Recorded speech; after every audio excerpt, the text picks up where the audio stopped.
It is a privilege to welcome you all to the 2025 St. Luke's Lectures here at the School of Theology at the University of the South. These annual lectures are a chance for us to hear from some of the greatest thinkers across the church and the academy. Past lecturers have included Marilyn Adams, Rowan Williams, and Ellen Davis, and topics have ranged from Bonhoeffer's Christology to the metaphysical size gap between creator and creatures, to biblical prophecy, to preaching in the contemporary church. This year's lecturer is a true highlight. This year's lecturer is Dr. Andrew Root. Andrew Root is the Carrie Olson Baleson Professor of Youth and Family Ministry at Luther Seminary. He writes and researches in areas of theology, ministry, culture, and younger generations. His most recent books are Evangelism in an Age of Despair, The Church in an Age of Secular Mysticisms, Churches and the Crisis of Decline, The Congregation in a Secular Age, and The Pastor in a Secular Age, Ministry to People Who No Longer Need God. Dr. Root's 3 lectures address ministry in a secular age, and he invites us to consider how we might adapt faithfully to the challenges confronting congregations and pastors today. Please welcome Dr. Andrew Root.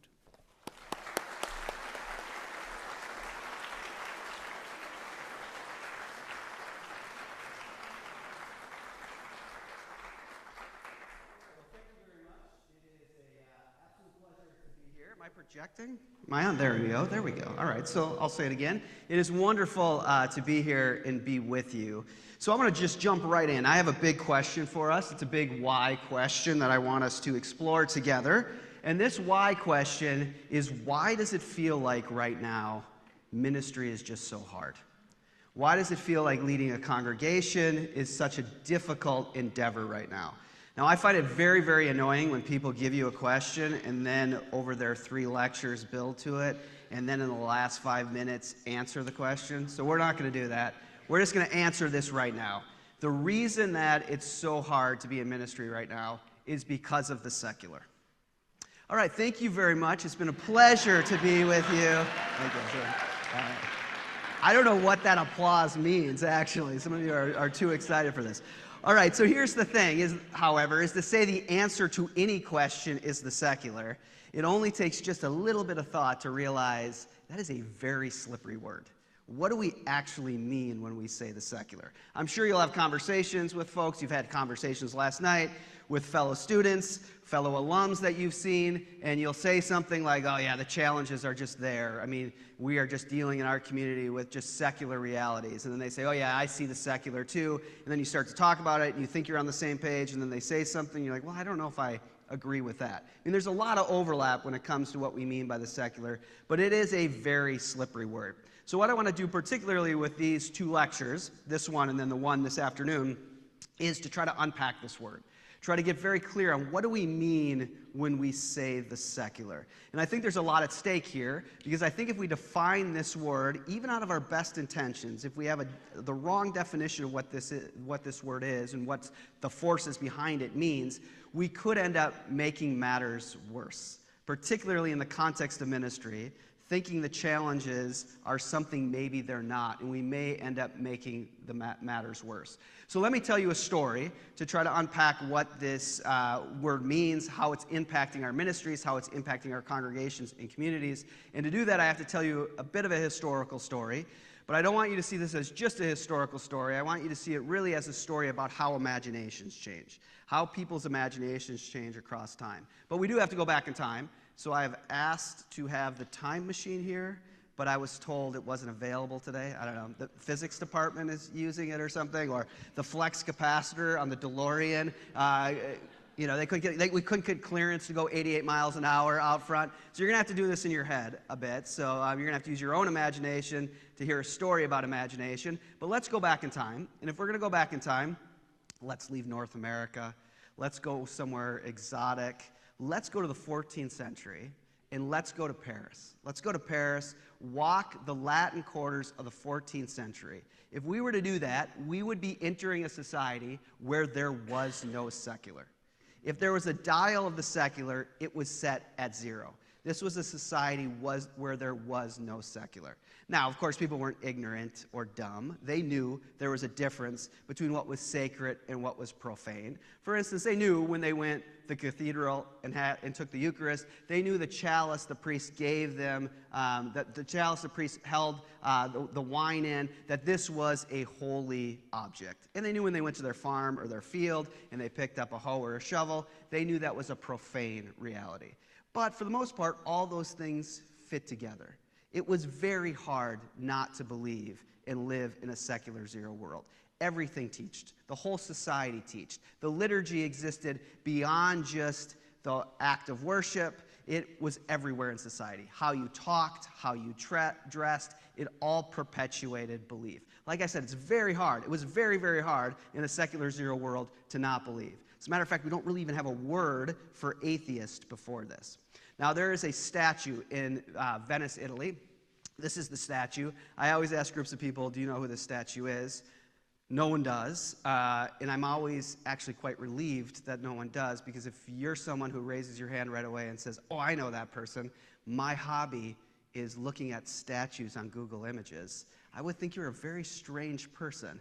Like that's a weird hobby to have. We all have weird hobbies, but that would be a very weird one. But this is a statue in Venice, Italy. You can find it off the Grand Canal. And this is a statue of a man that some of you will know, a man by the name of Paolo Sarpi. Now, that's maybe some of you know that name, but what he's really famous for, first of all, he's famous for being the consenting voice at the Council of Trent. So only our deep theology nerds know or care about that. What he's more famous for is being Galileo's friend.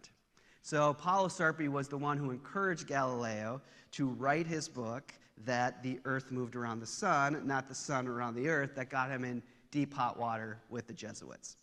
Now you can find this statue today, and if you go and you find it, you will see that it sits on a pedestal, and there is a sign on the pedestal, and it says, as you wouldn't be shocked, his name, Paolo Sarpi, date of birth, date of death, and then there is a quote in Italian.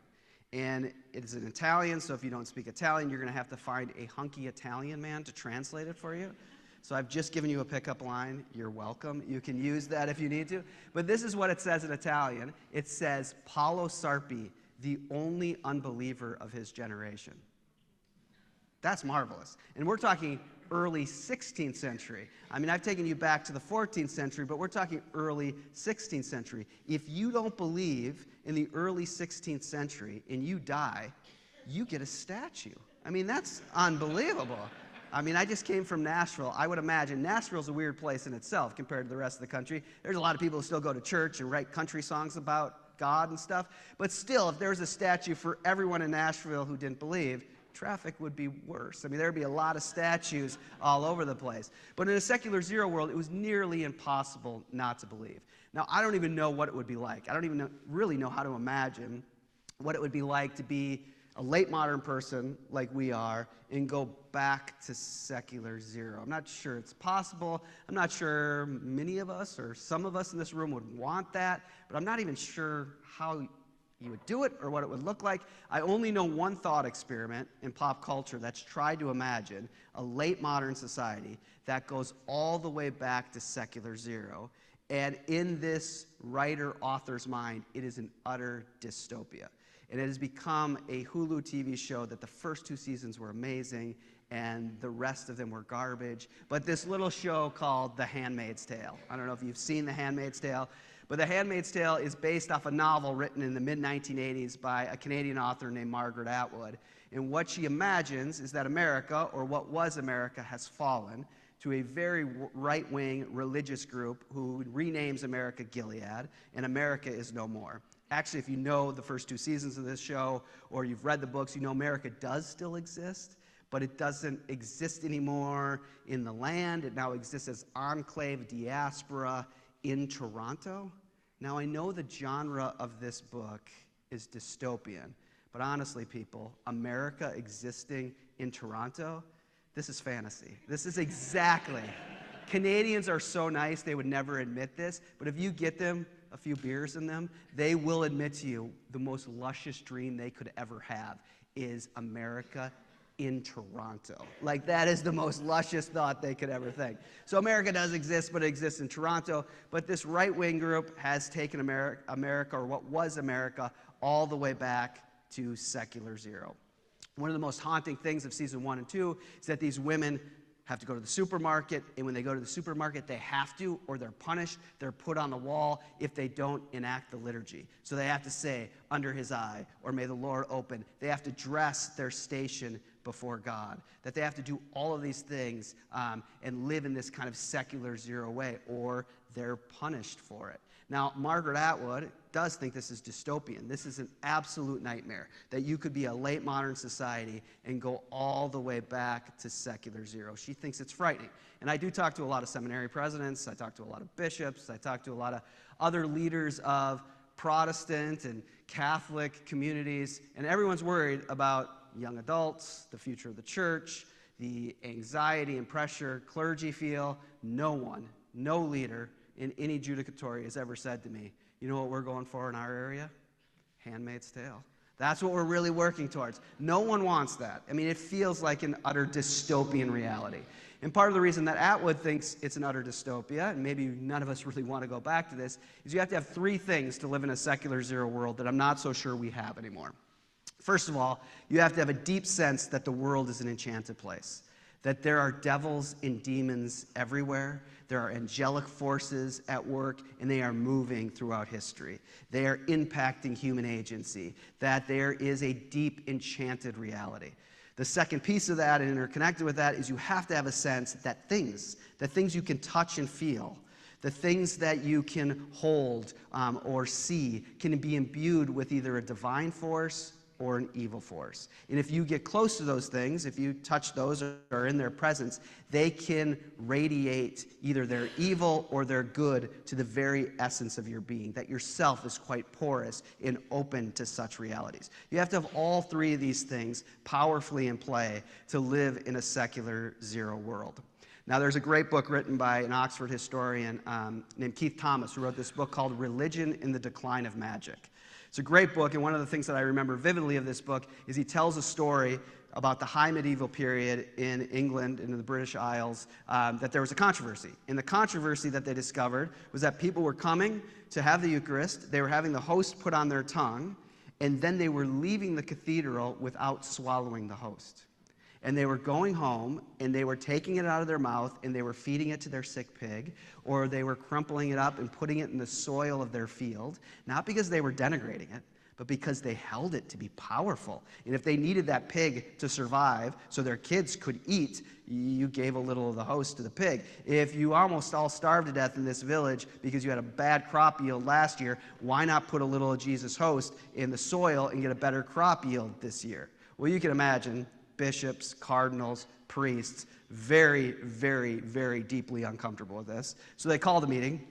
Their alumni lectures of that year, where the whole title was, "Come, we are going to discuss the most pressing issue facing ministry on the ground, how to get people to swallow the host." And people were like, I got to walk 8 days for this. This is going to be amazing. So they came to a lecture hall like this. It wasn't like this, but go with me. And somebody raised their hand in the room. I mean, they're thinking, what are we going to do here? How are we going to solve this issue? Some genius in the room raised his hand. They called on him, and he said, I have an idea. Why don't we make people stick out their tongues and show us that they've swallowed the host? So now you see it. I mean, this is hung on in some Catholic communities, and it's particularly shown in Hollywood gangster movies, like an Irish or a Italian gangster movie. Thanks to Scorsese, you get this scene where you get the first communion of mob boss's daughter and the killing of all mob boss's enemies interlaced with each other, and you get the metaphor, the symbolism, spilled blood and spilled blood. So the priest pours the wine into the chalice, and then in the dark alley, 2 enemies are blown away, and the blood splatters, and the blood is poured. And of course, it's a perfect alibi for the mob boss, because he's like, I couldn't have killed all my people. I was at my 13-year-old daughter's first communion. It couldn't have been me. And you see it. The mob boss walks forward, hands go behind back, tongue goes out, priest takes the host, puts it on mob boss' tongue. He swallows, and then like a 4-year-old with a sore throat at the doctor's office, has to show the priest that they've swallowed it. This has hung on since the medieval period in some of these Catholic communities. But the other thing that they did is they said, well, we got to ramp up the rhetoric. We have to let people know this is the most holy thing we have in all of Christendom, and if you misuse it, you will burn in hell forever. I mean, you should not misuse this thing. So they ramped up the rhetoric. And we're told that for about the next 100 years, it became church law that you had to take communion twice a year, and most people took it twice a year. They were absolutely frightened of what would happen when this holy thing touched their sinful tongues. But it was better than the alternative, which is if you did not take the Eucharist, you would burn in hell forever. So they, over and against their anxiety, did it. Now, I have a son who I'm very happy to report. He's 21, and what I'm happy to report is the contrarian heavy fever has broken. He's become a human being. It's been really a beautiful thing to watch. But from about 11 and a half to 19, I got to tell you, this kid, I know this is being recorded, so I want this to be clear on the record. Lovely kid. I would die for this boy, but incredible pain in the butt. I mean, from 11 to 19, incredible pain in the butt. I mean, anything I would say, any statement I would say, even like, what a beautiful day, he had to argue against it. Just had to argue against it. Well, actually, it's not that great. You know, the humidity is a little bit too high. Whatever it might be, he had to argue against this. So in the little church that I'm part of, that my wife is the pastor of in South Minneapolis, when we take communion, we take it in a circle. We have this beautiful moment, again, small city church, where we all stand, we get into a circle, the words of institution go over the elements, and a basket of bread is passed, and the cup follows it, and we have this moment where we can look the person next to us in the eyes and give them these elements. Beautiful moment. So this particular Sunday, my son and I happen to be standing next to each other at about 6 o'clock on this circle. And the bread's starting to be passed counterclockwise, and this boy turns to me, my son turns to me, and he says in a kind of stage whisper, he says, hey, is that bread gluten-free? Is that gluten-free bread? And I know this is a problem because this boy hates everything gluten-free. Like, he hates gluten-free. He hates the taste of it. He thinks the texture's awful. He doesn't even think it's a real thing. He thinks the whole thing is a scam. I'm not sure by who. I guess Big Bread. I don't know. But this boy hates everything gluten-free. And, well, a big piece of it is his mother's gluten-free. So, of course, he cannot be for gluten-free. So I know this is going to be an issue. So it's passed, and he says, hey, is this bread gluten-free? And so I don't even look at him, but I just turn and say, yeah, it is. And this is what this kid does. In a louder stage whisper, he goes, well, then I'm out, and turns around and walks out of church. Now, again, this is being recorded, so hear me clearly. Don't at me, as the kids say. This is a confession to you all, but it took everything in me to not tackle the boy and beat him in front of the church that day. But just think of that incredible different imagination of a medieval person going before the altar, shaking with fear of what would happen when this holy thing touched their tongue, to my, at the time, 15-year-old son, who's like, you know what, gluten-free, don't care for the texture, and, you know, this will really annoy my mom, so I'm out. Very, very different imagination at play here. So you can see how all three of these function: the sense of enchantment, the sense of things being imbued with the divine force, the self being porous. Talked to a lot of people who are doing ministry with younger generations of people. Everyone's worried about faith formation, how to pass on faith. At least in the communities I'm in, no one has ever said, hey, I know how to work the dark web. I can get onto Relics eBay. I don't know if that exists, but just go with me. There's Relics eBay. Hey, you know, I know we're all worried in this community about passing on faith to the next generation. I hear Peter's toenails are for sale. We could get them. And then, you know, we'll have somebody in our church build a nice case for them. We'll have other people, we'll have the clergy in our area write some prayers. And then we'll just take our high school kids, like after football practice, they can just come into church, walk past Peter's toenails, say some prayers, and there it is, faith formation. Again, maybe this is just the Protestant communities I'm in, but no one seems to be wanting to go that direction. All sorts of kind of capitalist consumer market strategy theories to go, but not Peter's toenails. So it is true that these things don't really quite hold on the same way for us that they used to. Now, that's not to say we're not still haunted by them. They don't still exist within our reality. And some of us individually may feel like, oh, I'm a very enchanted person. But our institutions tend not to run that way. HR tends not to run on a deep sense of enchantment. Your sales numbers can't be down, and you can't say to your boss, well, the reason my sales numbers are down, too many demons out there. I've been just struggling with too many demons. What they do is they send you for a psychological review if that's happened. But again, we're not ever quite as modern as we think we are. A great example of this is sports memorabilia. Do you remember when Tom Brady led the greatest Super Bowl comeback ever? Okay, I know I'm in the South here. I once did this in Atlanta, and a bunch of people started crying in the room. So I know I just want to be careful here. I don't want to bring up any past traumas here. Remember, Tom Brady leads the greatest Super Bowl comeback ever. It was in Dallas, that Super Bowl. The big story the next morning, besides all the celebration of Tom Brady and the Patriots, was that someone had snuck into the Patriots locker room and stolen Tom Brady's game-used jersey. They had to get the Texas Rangers on it. They found it in Mexico. Now just think of this as just a modern, purely rational person. Why? Why does anyone want some dude, I know he's got those great dimples, but just, some dude, why do they want some dude's sweaty, grass-stained jersey? Well, the reason they want it is because they can sell it for a lot of money. But why can they sell it for a lot of money? Why is there a market for it? Because somebody wants it as a relic. They want to put it in their man cave or their bar, and they don't want a new jersey that's washed, that's clean, that's never been worn. They want the thing in which he did this. So you can see we're never quite as modern as we think we are. But broadly, these things don't hold on, at least in a kind of broad social way, where enchantment, things, something else has happened, the self being porous. But we could sum this up, the secular zero, by saying what ministry was about, if we want to use that word. What it meant to lead people in ministry was really about giving them access. Giving them access out of the demonic into the holy, giving them access to the holy things. That what it meant to be a priest or a pastor was to give people access.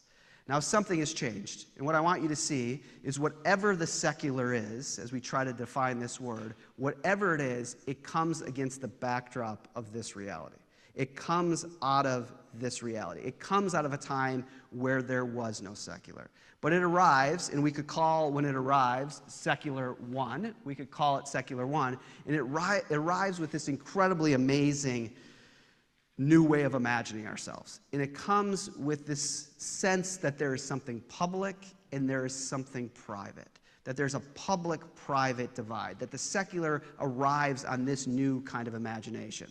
The best way to think about this is that someone in your life, someone told you that when you go to a dinner party, like the alumni dinner party or banquet tonight, that there are 4 topics that you should not talk about, when you show up. It would be very rude to grab your glass of wine and meet someone for the first time and say, oh, what's your name? Oh, this is my name. And then say, so, looking for a topic. It would be very, very rude to say, so just, tell me a bit. Those are really nice shoes. How much money do you make? It would be very rude to ask someone how much money they make. Your grandmother or your aunt or your uncle told you, when you're at a dinner party, don't ask people about money. The second thing, if you remember, you were told not to talk about was politics. Don't talk to people about politics.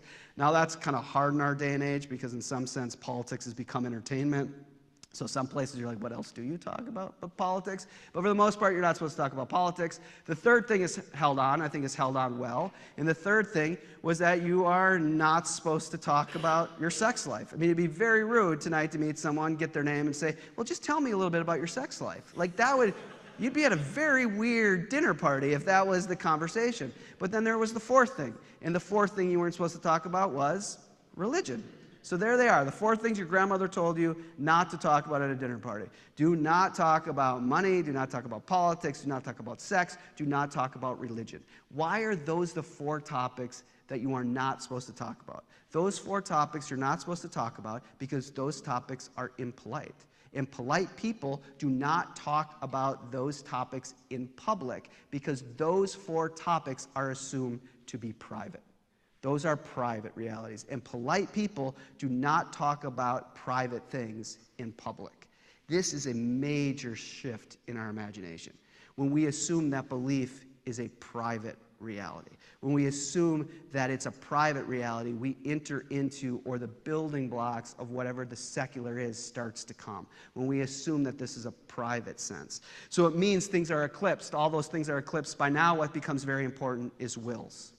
What do you will? And you can see the gravity of this goes from what is outside, the enchanted natural realm, the thing itself being imbued with the divine force, how that can get in. Now it moves from what's out to what's in. So now belief itself becomes something I consent to, that I hold to. I mean, you can hear echoes of Martin Luther here. Whether this is true to what Luther thinks, the here I stand, I can do no other. At least in the 19th century, that particularly gets defined as my will demands, my conscience demands that I hold to this reality. So belief becomes assumed as an internal reality. All right, so do you remember before the pandemic? I know it's hard to remember anything before the pandemic, but do you remember before the pandemic when we got word that Notre Dame in Paris was on fire? Remember that? This became one of the most annoying days in all of social media, and that's saying a lot because there's been a lot of social media annoying days. But this was the day that everyone had to put their picture of themselves at Notre Dame. Remember that? Which is what the kids called a flex. Like you were just trying to tell the world, I've been to Paris before. We're like, we get it. You were in Paris in 1992. There's you with Notre Dame. But everyone felt, maybe it was a real sense of grief of what was happening, that they had to put their picture on there. Now, I want to show you a video clip that comes from the PBS NewsHour. So this is from the news. And what happened is, as it was on fire, they interviewed a woman who is the Episcopal Dean of the American Cathedral in Paris. And they interview her, and I want to show you this clip because it shows a different imagination. I think she's absolutely right in how she answers this. I think the way she answers is exactly how I answer. So I'm not showing you this to say she's wrong. I'm showing you this to say she's right. But look how different of an imagination it is from secular zero.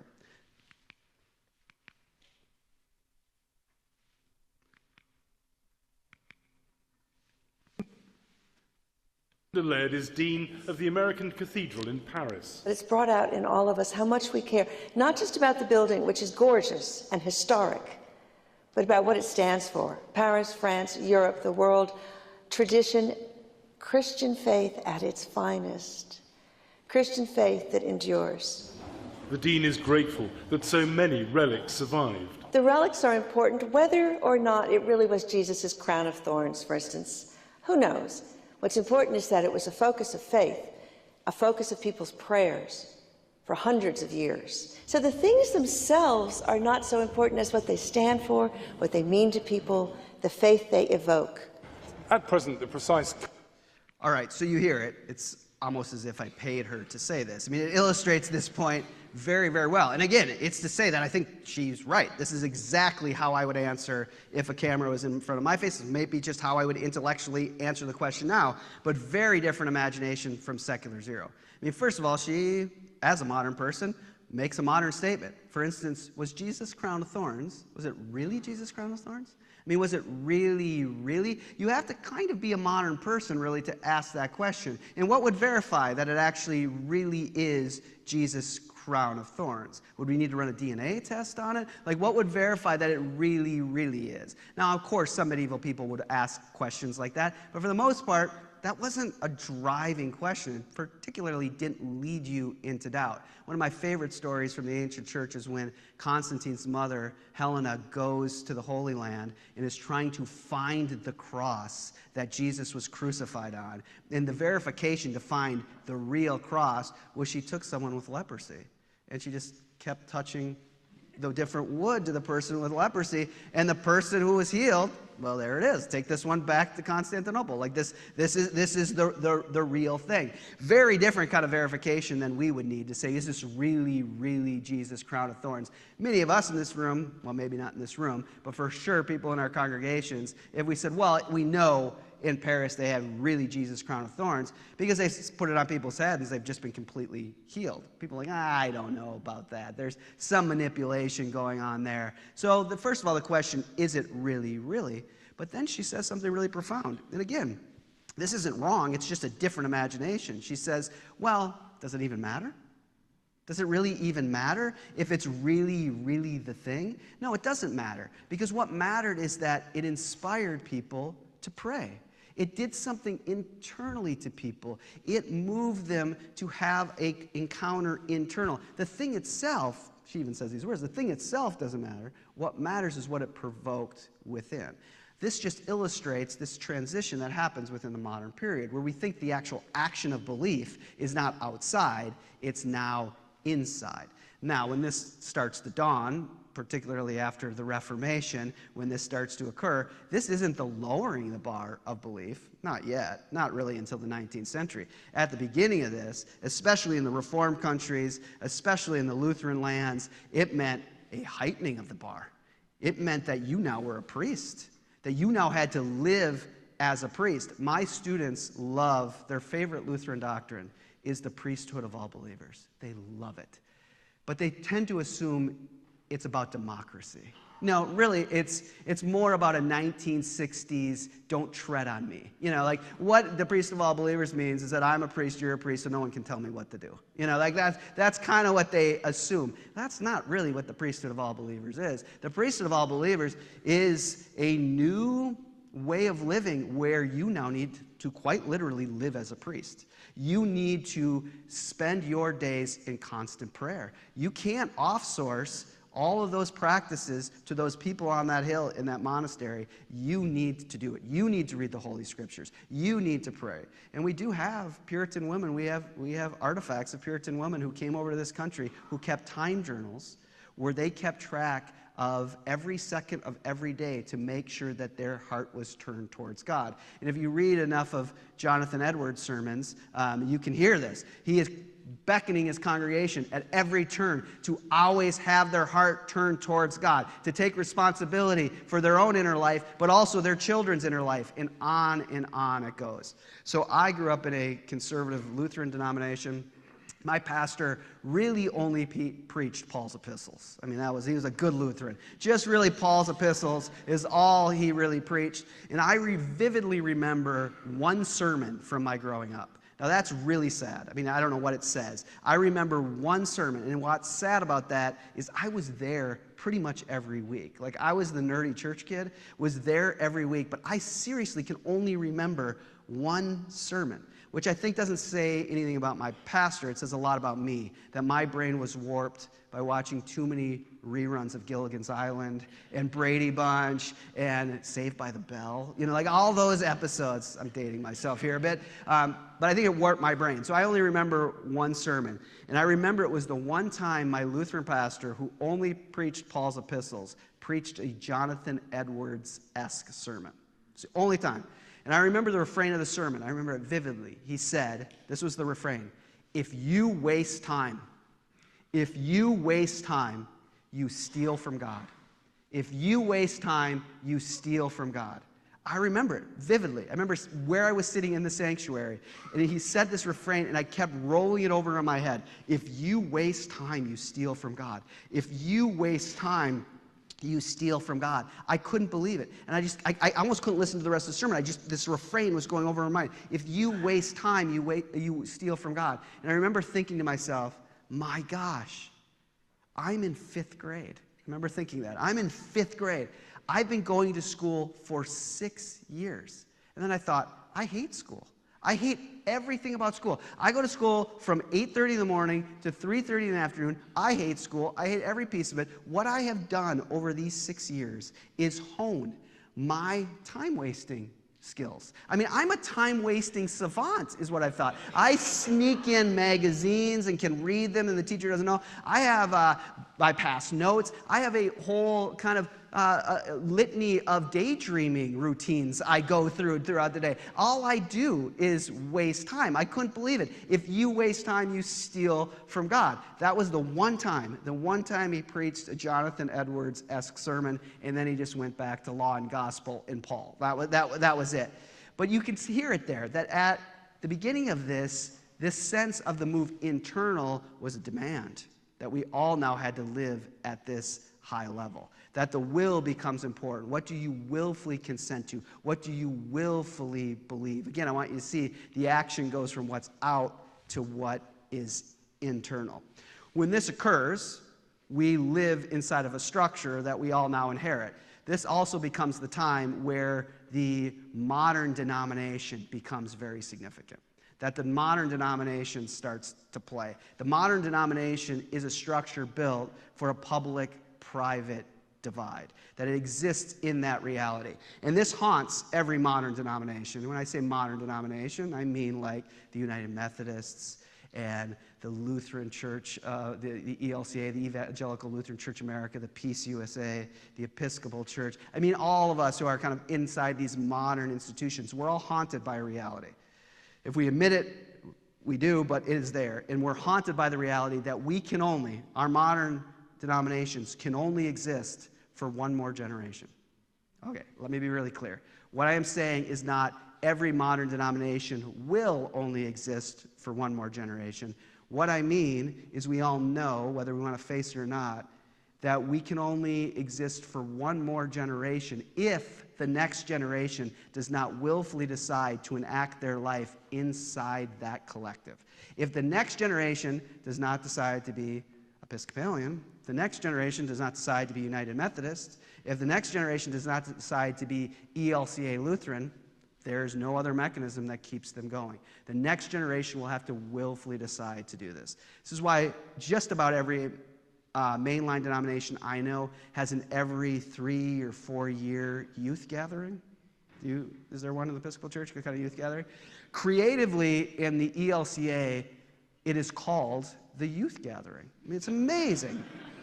What's fascinating is when you look at that denomination, if you look at the church-wide budget, every budget line across church-wide in the ELCA has been reverse hockey stick. Like, it is just, over the last 20 years, it has just gone down. The one area, the one budget line that has not reversed hockey stick has been their every 3-year youth gathering. Now, at one level, I think that's beautiful. And I do think there's part of it that they just really do care about young people. I think at another level, maybe it's a more unthought level, they know that if the next generation does not decide to be ELCA Lutherans, there will be no ELCA Lutheran denomination. So you better be willing to give some resources to make that happen. So I was at one a few years ago, and it tended to be a particularly exciting one. I mean, it was in a big sports complex, like a professional sports arena, and it was really a pep fest about being Lutheran, Lutheran speakers and all this talk about what the Lutheran Church in America is doing and all the music. It was a great 4 days. Well, I ended up being creepy guy listening to high school girls talk. I didn't mean to be, but I was in the convention center. It was day 3. There were these 2 girls ahead of me. They looked like they were like juniors in high school, and they were walking really slow, and I was just waiting for the hallway to open up so I could get past them. But they were just, like in the glow of day 3 of this incredible event, and I was just, middle-aged man who was annoyed, and I wanted to get past them. And again, they looked like they were juniors in high school. In my memory, they were from California. I'm not sure that's true, but it's more fun to tell the story if they're from California. But they're walking at me so slow, and I'm just thinking, I got to get 100 feet, and this hallway opens up. So I'm just suffering behind these girls, inanely talking and teasing each other. Well, one of them decides to kick her friend. And it's all in this kind of teasing way, but it's this thing where your friend's next to you and you do that, and it's supposed to be a bit like who kicked me. But of course, the girl who got kicked immediately knew that her friend kicked her, and they were all fun. They were just having so much fun, and they were just loving this youth gathering. Well, the girl gets kicked. She gets kicked and she plays it up. And this is where it's more fun if they're from California. So she gets kicked, and she looks at her friend, and she just starts kind of playing this up, and she goes, oh my God, I just like, God, can't believe like you just like kicked me. Oh my gosh. And then I'm super annoyed, like, please, Lord, may this hallway open up. I need to get past these girls. But then the girl got kicked, turned to her friend and goes, oh, I can't believe like you just kicked me. She says, that is such an un-Lutheran thing to do. And when she said that, I stopped in my tracks. I stopped. And I started like saying out loud. I became a weird person talking to themselves. And I was like, what? Un-Lutheran? An un-Lutheran thing to do? Like she did say, that's an unethical thing to do. Or that's an unbiblical thing to do. She said, that's an un-Lutheran thing to do. And I thought to myself as she said that, if her friend would have put her arm around her and said, you know, I'm hearing all this stuff. I know we're hearing this all from the main stage, all this stuff about justification by faith alone. But I want you to know, friend, I really want you to know your works matter. Folks, that would have been a very un-Lutheran thing to do. Like, that would have been very un-Lutheran. Kicking your friend wasn't un-Lutheran, but she got it. She got exactly why the denomination was pouring millions of dollars into this event. She was trying on for 4 days what it was like to see herself, see everything in the world as a Lutheran. Would it last 4 weeks? Would it last 4 years? Would it last until she's 44? Probably not. But it doesn't matter, because if she or some of her cohort doesn't decide that they are going to be ELCA Lutherans, there's no other mechanism that keeps things going. To try to explain that logic to a medieval priest would be unbelievable. I mean, they just couldn't believe that if all of a sudden people just decided not to show up, that the church, or this expression of the church, would just disappear. But we live with that haunting reality, that if people just willfully decide to not show up, these structures that we love, these structures that have held us, these institutions that have been important to us, what else keeps them going? People have to willfully consent to do this.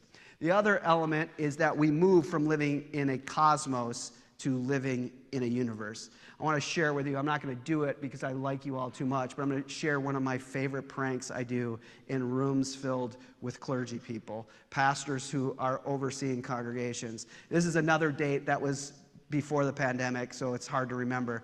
But January 31st, 2018, this was the date when there was the super red blood moon. Now, my favorite prank to do, and again, I respect you all too much to do it, but it is funny, is that I play this up. I say, all of you who are pastors of congregations, you remember this date well. You remember this date?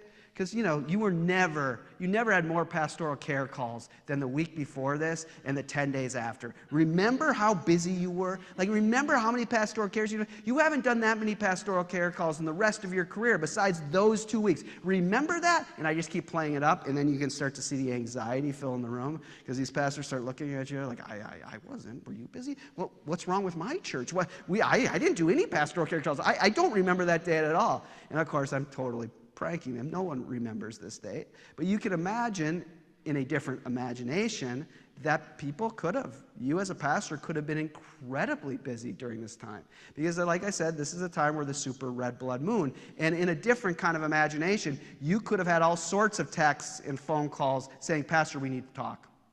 I just interviewed for a job.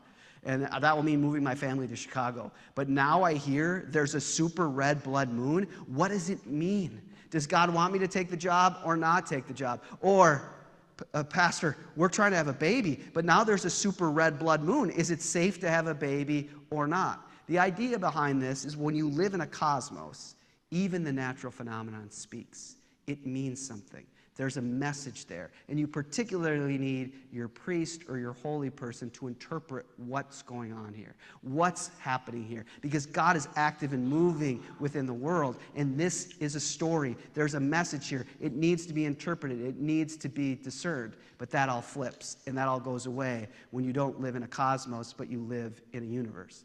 Now when you live in a universe, I mean, what's so mysterious about this? I mean, we know when the next super red blood moon is going to happen. We have an equation for it. And what that means is that this doesn't mean anything. It doesn't really mean anything. There's no message behind it. It's beautiful. I mean, if you could have got yourself up at 4:30 in the morning and Instagrammed yourself with this, you should have done it. But it doesn't mean anything. It doesn't really mean anything about history. It doesn't even mean anything about your soul. Now, wait a minute. That's not true. You could have got up at 4:30 in the morning. You could have seen this super red blood moon, and you could have been so deeply moved.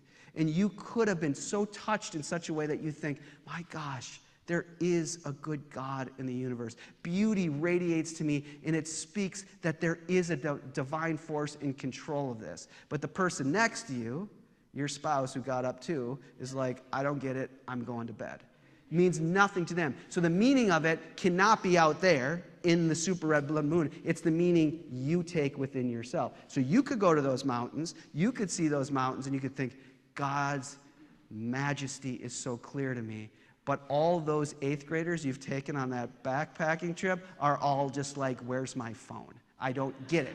And the idea then, again, of course, is that the power, where this lands is internal instead of external.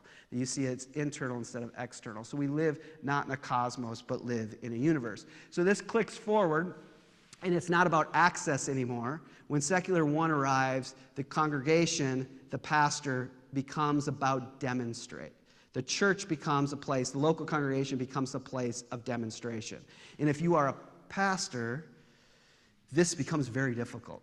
It becomes a very difficult thing. I mean, it was difficult if you were living in secular zero and a medieval person as you were battling the devil and you were giving access to these holy things. But now what becomes difficult is a different, very different kind of wrinkle here. Now what's difficult is you as the pastor are a public person doing a public act, say preaching a homily or leading a Bible study. You do that as a public act, but as a public act, you have to kind of throw that out and hope that it crosses the boundary into people's private beings, their private constitution, and rework the way that they believe. So then the congregation becomes the place where that circuit gets completed, because the congregation, particularly in kind of Protestantism like Lutheranism and Presbyterianism, the congregation becomes the place where you come and demonstrate publicly what you privately believe. So what do? You become a member. You volunteer to teach VBS. You fill out the giving card. And that all is supposed to be a public demonstration of what you privately believe. But the good pastor, we'll put that in quotes, the good pastor is able to preach a sermon or lead the congregation or open up the Bible in a way that it can be done publicly, of course, but then can cross the boundary and somehow get into people's private constitution. But people privately have this incredibly powerful thing as modern people, which is they can just not care. They can just be thinking about their fantasy football team instead of you preaching the word of the Lord. And for them, in their imagination, even saying, here is the word of the Lord, it takes them a lot of imaginative work to hear that as a kind of haunting thing that should open up. But somehow you need to do that. And there's deep kind of vampire logic at play here. Do you remember like 10 years ago when every TV show was a vampire TV show? Remember that? There were vampire TV shows where everywhere, and every vampire was really sexy, and we were sold vampires everywhere. I'm not a vampire person, but I am a major TV watcher. You know, like I was raised by the TV, so I feel like I owe it 4 hours a night. You know what I mean? Like if you had an aunt who raised you, you would call her and spend time with her. That's how I feel about the TV. So I watched all these vampire shows, and what I learned is there is certain mythology around vampires, and the mythology is a vampire. I don't know who writes this stuff, but a vampire is not allowed to cross the threshold of your house. Like there's a force field that the vampire cannot enter the threshold of your house unless you invite them. If you are unwise enough to say, hey, sexy vampire, why don't you come into my house? Well, then you can be eaten and killed and all that stuff. But if you just say you're not welcome, they can't come in. Well, in this period, coming out of secular one, the pastor has to function that same way. For the most part, the pastor is not welcome in people's private lives. Try it. After your service, after your Eucharist service this Sunday, come up to a middle-class family and say, hey, I've been noticing as your pastor that the way you're raising your 14-year-old, don't approve of it. Don't like it. Think there's real problems here. More than likely, you'll get the response, excuse me, pastor, We didn't ask your advice. You are not welcome to tell us how to raise our kids. At that level, very different than Jonathan Edwards, who thought his pastoral responsibility was to tell you how you're raising your kids, how you're living your private lives. Now, there's a buffer there. You're not allowed in unless they invite you in. It could be that that same 14-year-old daughter is going through a major mental health crisis, and then they do ask you to come into their private lives. But for the most part, the private life, there's a barrier, and you have to somehow, with sermon, with church practice, cross the boundary. So you see it shifts to the quote-unquote best kind of ministry is how do you demonstrate? How does the church become a place of demonstration? Now this takes us one step further for our morning lecture, and it clicks forward from secular 1. I know this is shocking, but it flips over from secular 1 to secular 2. I mean, it's amazing. So secular 2. Now, my guess is if we would, at the beginning of this lecture, I asked you to write your definition of the secular, many of you would have written a secular 2 definition. Or every time the media talks about the secular, they mean a secular 2 definition. And what they mean, in the way we often talk about it without reflecting much on it, is we think what it means, say, to live in a secular age is that fewer and fewer people are going to church. Our religious institutions are weaker and weaker. And what it means to live in a secular age is that there aren't as many people going to church. And what we feel like at that level is there's a kind of a doubling down on this public-private divide where we feel like religious spaces, say youth soccer, keeps growing and religious spaces keep shrinking. So we start to feel like, even though we don't want to have this kind of sensibility, we start to feel like there's a competition here, and part of your job as a pastor, as in a congregation, is to try to get a little ground back for the religious over the a-religious. Now, I have a friend, former student, who pastors a mid-sized to large church in the suburbs of Minneapolis, and he told me he did a terrible thing. A terrible thing. He called me and said, I got to confess this to you. I did a very bad thing. What he did, I'm going to tell you this. He gave me permission to tell you this. What he did is he Googled his church. Don't ever Google your church. It's a very bad thing. He Googled his church, but then he did the worst thing.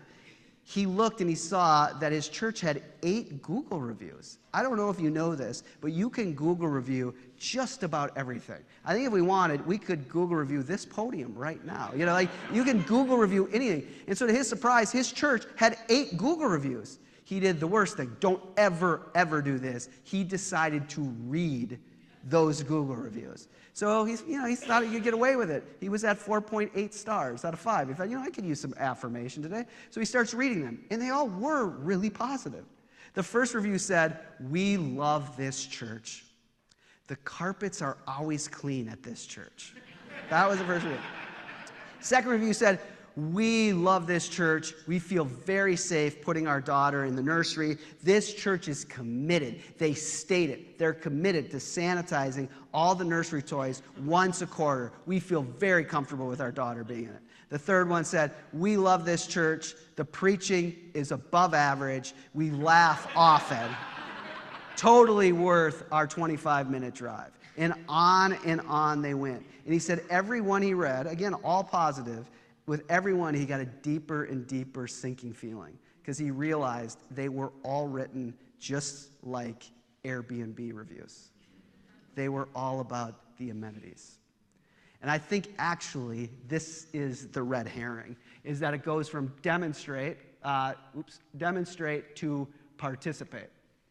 So it moves from demonstrate to participate. And I'm sure this is not happening here with you all, but I am always amazed that when pastors meet each other, the first question is name, second question is where are you from, and third question, like what's your church, get the name of it, and then the third question is how big is that church?